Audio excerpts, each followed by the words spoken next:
Good morning. আর সকাল সকাল দেখো গাছে সজনে ডাঁটা আর আলু দিয়ে একটা ঝোল বানাবো বলে তৈরি করলাম। এটা রান্নাটা বসিয়ে দিলাম। এখন দেবে কচি কচি সজনে ডাঁটা, তো পোস্ত করলেও খুব ভালো লাগে, আবার ঝোল করলেও খুব ভালো লাগে। দিয়ে একটা ফোড়ন দিয়ে এটাকে ঢেলে বললাম, সেরকম কিছু মশলা এটাতে দেবো না, আজকে আমি পোস্ত দিয়েও এটা করব না।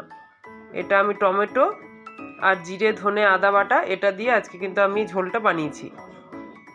এরকম করে খেলেও কিন্তু গরম ভাতের সাথে খুবই ভালো লাগে। অনেক আবার এর মধ্যে একটু সর্ষে বাটাও দেয়, তাতেও কিন্তু খেতে খুব ভালো লাগে। এবার জল দিয়ে এটা একটু ফুটতে দিয়ে দেবো। এটা কিন্তু আজকে দুপুরে আমরা লাঞ্চে বানিয়েছিলাম। চলো তোমাদের দেখিয়ে দিই আমাদের আজকে লাঞ্চ মেনুতে কি কি ছিল। মুসুরের ডাল করেছিলাম, যেহেতু মেয়ে আমার সজনে ডাঁটা খায় না, আর বাটি পোস্ত টমেটো দিয়ে, আর এটা করেছিলাম সজনে ডাঁটা ঝোল যেটা, আর কুলের চাটনি, আর তোমার ডিম ভাজা। এটাই ছিল আজকে আমাদের লাঞ্চ মেনু। আর কালকে রাত্রে কি বলো তো, কালকে রাত্রে মেয়ে একটু পিৎজা অর্ডার দিয়েছিল, সেই পিৎজাটাই কপিস ছিল, সেটা আমরা সন্ধ্যেবেলায় আবার নিয়ে চায়ের সাথে বসে পড়েছি।